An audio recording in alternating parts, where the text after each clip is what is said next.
தந்தை பெரியாருக்கு எதிராக இங்கே அவதூறுகள் பரப்பப்படுகின்றன. விடுதலை சிறுத்தைகள் கட்சி அதை வன்மையாக கண்டிக்கிறது. தந்தை பெரியார் சனாதனத்தை எதிர்ப்பதில் புரட்சியாளர் அம்பேத்கர் அவர்களோடு கைகோர்த்து நின்றார்.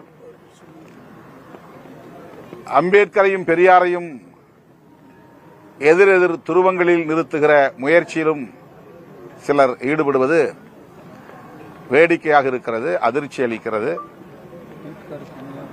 அகில இந்திய அளவில் தந்தை பெரியாரை அடையாளம் கண்டு அவரை பெரிதும் போற்றியவர் புரட்சியாளர் அம்பேத்கர். அதேபோல புரட்சியாளர் அம்பேத்கர் அவர்களை கருத்தியல் அடிப்படையிலே ஆதரித்து அவரை ஊக்கப்படுத்தியவர், அவருக்கு துணையாக இருந்தவர் தந்தை பெரியார். இருவரும் சனாதன எதிர்ப்பில், பார்ப்பனிய பனியா ஆதிக்க எதிர்ப்பில் ஒரே புள்ளியில் இணைந்து நின்றவர்கள். அவர்களுக்கு இடையிலேயே வேறுபாட்டை உருவாக்குவதற்கு, முரண்பாட்டை உருவாக்குவதற்கு, அவர்களை பின்பற்றக்கூடிய தோழர்களுக்கு இடையிலே இடைவெளியை ஏற்படுத்துவதற்கு சனாதன சூழ்ச்சி முயற்சிக்கிறது. அந்த சூழ்ச்சி எடுபடாது என்பதை இந்த நேரத்தில் விடுதலை சிறுத்தைகள் கட்சியின் சார்பில் நான் அழுத்தமாக சொல்ல கடமைப்பட்டிருக்கிறேன். தந்தை பெரியாருக்கு எதிராக விமர்சனம் செய்தால் அது புரட்சியாளர் அம்பேத்கருக்கு எதிராக செய்யப்படுகிற விமர்சனமாகவே விடுதலை சிறுத்தைகள் கட்சி பார்க்கிறது. அதை ஒருபோதும் நாங்கள் வேடிக்கை பார்க்க மாட்டோம் என்பதையும் இந்த நேரத்தில் நான் பதிவு செய்ய விரும்புகிறேன். வேங்கவேல் பிரச்சனையில் சிபிசிஐடி விசாரணை ஏமாற்றத்தை அளித்திருக்கிறது. அங்கே உள்ள வழக்கமான காவல்துறையினர் குற்றப்பிரிவை சார்ந்தவர்கள் விசாரிக்க கூடாது, சிறப்பு புலனாய்வு விசாரணை தேவை என்று நாம் வைத்த கோரிக்கையின் அடிப்படையில் சிபிசிஐடி விசாரணை நியமிக்கப்பட்டது. ஏறத்தாழ 2 ஆண்டுகளுக்கு மேலாக இந்த விசாரணை நடத்தி முடித்து இப்போது புகார் கொடுத்தவர்கள் மீதே, பாதிக்கப்பட்ட மக்களின் மீதே இவர்கள்தான் அந்த குற்றத்தை செய்தார்கள் என்று வழக்கு பதிவு செய்திருப்பது மிகுந்த அதிர்ச்சியை அளிக்கிறது. ட்ரையல் கோர்ட், இதற்கென்று நியமிக்கப்பட்டிருக்கிற சிறப்பு நீதிமன்றம் இந்த குற்றப்பத்திரிகையை ஏற்கக்கூடாது என்று விடுதலை சிறுத்தைகள் கட்சி வேண்டுகோள் விடுக்கிறது. தமிழ்நாடு அரசுக்கு விடுதலை சிறுத்தைகள் விடுக்கிற வேண்டுகோள், இந்த வழக்கை சிபிஐ விசாரணைக்கு ஒப்படைக்க வேண்டும் என்று வலியுறுத்துகிறோம். இன்றைக்கு வேங்கவேல் கிராமத்தை சார்ந்த பொதுமக்களும் விடுதலை சிறுத்தைகளும் இந்த போக்கை கண்டித்து கிராமத்திலேயே அமைதியான முறையில் அறப்போராட்டத்தில் ஈடுபட்டிருந்தார்கள்.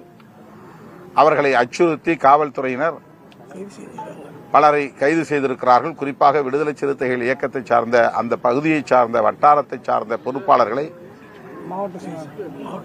மாவட்ட செயலாளர் உள்ளிட்ட பல தோழர்களை கைது செய்து சிறைப்படுத்தியிருப்பது மிக வன்மையாக விடுதலை சிறுத்தைகள் கட்சி கண்டிக்கிறது. திமுக அரசு சமூக நீதியின் பக்கம் நிற்கும் என்ற நம்பிக்கை இன்னும் எங்களுக்கு உள்ளது. பாதிக்கப்பட்டோருக்கு நீதி கிடைப்பதற்கு இந்த அரசு துணையாக இருக்கும் என்று நம்புகிறோம். காவல்துறையினரின் இந்த போக்கை, குறிப்பாக சிஐடி தாக்கல் செய்திருக்கிற இந்த குற்றப்பத்திரிகையை தமிழக அரசு ஏற்கக்கூடாது என்று தமிழக அரசுக்கும் விடுதலை சிறுத்தைகள் கட்சி வேண்டுகோள் விடுக்கிறது. தமிழ்நாடு முதலமைச்சருடைய நேரடி கண்காணிப்புல காவல்துறை இருக்கு. அப்படி இருக்கும்பொழுது இந்த விசாரணை அவருடைய முழு கவனத்தில் இருக்கக்கூடிய சூழல்ல இது எப்படி தவறு நடந்திருக்குன்னு பாக்குறீங்க? இது இவ்வாறு நடந்திருக்கிறது என்று மிகுந்த அதிர்ச்சியை தரக்கூடியதாகத்தான் எங்களுக்கு இருக்கிறது. முதல்வருடைய கவனத்திற்கு இதை நாங்கள் மீண்டும் எடுத்துச் செல்வோம். பாதிக்கப்பட்ட மக்களுக்கு நீதி கிடைக்கிற வரையில் மக்களோடு சேர்ந்து போராடுவோம். ஆதாரங்கள் என்ற பேர்ல புகைப்படங்கள் வெளியிட்டிருக்காங்க, சில வீடியோ கிளிப்ஸ் எல்லாம் இது ஏற்கனவே வெளியே வந்ததுதான். அது ஒன்றும் புதிய தகவல்கள் கிடையாது. அது வாட்ஸ்அப்ல பரவிய புகைப்படங்கள் தான், வாட்ஸ்அப்ல பரவிய ஆடியோ தான், வாட்ஸ்அப்ல பரவிய வீடியோ தான். எதுவுமே புதிய விஷயங்கள் இல்லை. அவங்க டிஎன்ஏ டெஸ்ட் பண்றதா சொல்லியிருந்தாங்க. அதுக்காக தான் இவ்வளவு நாள் எடுத்துக்கிட்டதாகவும் கூறியிருந்தார்கள். ஆனால் டிஎன்ஏ பரிசோதனை மூலமாக இது உறுதிப்படுத்தப்பட்டதாக தெரியவில்லை. சனாதன சூழ்ச்சியால தான் வந்து பெரியாரை இழிவுபடுத்துறாரு மறைமுகமா சொல்றீங்க, அது சீமானதா சொல்றீங்களா? சீமானுடைய போக்குகள் மிக கவலை அளிக்கக்கூடியதாக இருக்கிறது, அதிர்ச்சி அளிக்கக்கூடியதாக இருக்கிறது. அவர் ஏன் இப்படி செயல்படுகிறார், இவ்வாறு பேசுகிறார் என்று விளங்கவில்லை. அவரை யார் இப்படி உசுப்பி விடுகிறார்கள் என்றும் தெரியவில்லை. அவருடைய போக்கு தமிழ்நாட்டு மக்களுக்கு நேர் எதிரானதாக இருக்கிறது. மிகவும் ஆபத்தான அரசியலை அவர் பேசுகிறார். அது அவருக்கும் நல்லதல்ல, தமிழ்நாட்டு மக்களுக்கும் நல்லதல்ல. அவரை பின்பற்றக்கூடிய தோழர்கள் மிக கவனமாக இவற்றை அணுக வேண்டும் என்று கேட்டுக்கொள்கிறேன். செய்தியாளர்கள் ஆபாசமான வார்த்தைகள் பயன்படுத்துறாரு. அதுதான் அவர் ஒரு உணர்ச்சி வயப்பட்ட நிலையில எல்லாவற்றையும் அணுகுகிறார். அவருடைய வாதம் 100 விழுக்காடு குதர்க்கவாதமாக இருக்கிறது. அதிலே எந்த விதமான ஒரு ஜனநாயக அணுகுமுறையும் இல்லை, கருத்தியல் சார்ந்த போக்கும் இல்லை, கவலை அளிக்கக்கூடியதாக இருக்கிறது. வேங்கைவேல் விவகாரத்துல வாக்கு அரசியலை மையப்படுத்தி இந்த விசாரணை நடத்தப்படுறதா பாக்குறீங்களா?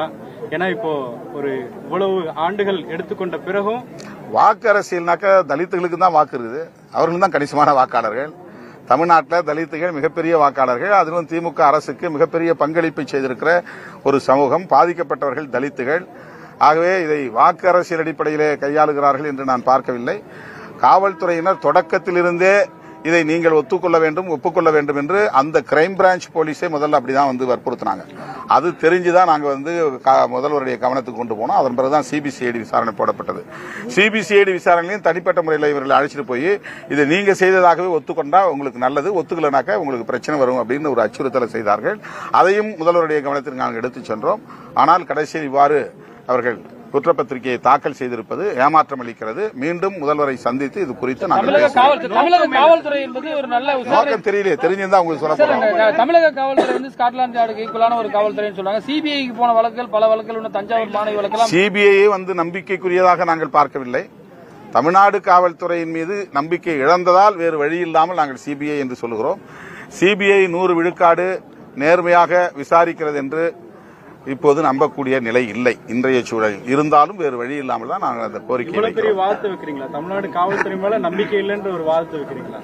இப்ப இந்த வேங்கவேல் விஷயத்துல எங்களுக்கு கிடைச்சிருக்கிற ஏமாற்றத்திலிருந்து இதை சொல்ல நேருகிறது. ஜட்ஜி சத்யநாராயண கமிட்டி என்ன சார் பண்றாங்க? ஏற்கனவே இந்த வேங்கவேலுக்காக அமைக்கப்பட்டது, அது என்ன பண்ணிட்டு இருக்காங்க? அது தெரியல. அது என்ன ஒரு நபர் தானே இந்த குற்றப்பத்திரிகை தாக்கல் செய்வது ஒரு நபர் ஒரு நபர் ஆணையம் கொடுத்து இந்த விவகாரத்துல போலீஸ் கொடுத்த அறிக்கை தான் விஜய் நேர்ல போகணும்ன்ற ஒரு முடிவு. விஜய் நேர்ல போய் வேங்கைவயல் மக்களை பார்க்கணும்ன்ற ஒரு முடிவெடுத்திருப்பதா சொல்லப்படுறது. கூடுதலான ஆதரவு பெரும்பாலான கட்சிகள் அந்த இடத்துக்கு அவங்களுக்கு உறுதுணையா நிக்கணும்னு பாக்குறீங்களா? இதுவரையிலும் விஜய் இதை பற்றி எந்த கருத்து சொன்னதா தெரியல. ஒரு வேங்கவயலுக்கு போறதா சொன்னாரு. எனக்கு அது ஒரு ஆறுதல் தந்தது, அதை வரவேற்றேன். ஆனால் இப்போ இது தொடர்பாக அவர் எந்த கருத்தும் சொன்னதாக தெரியவில்லை.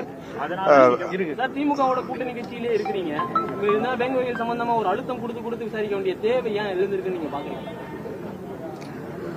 பியூரோக்ராட் சிஸ்டம்ங்கிறது வேற.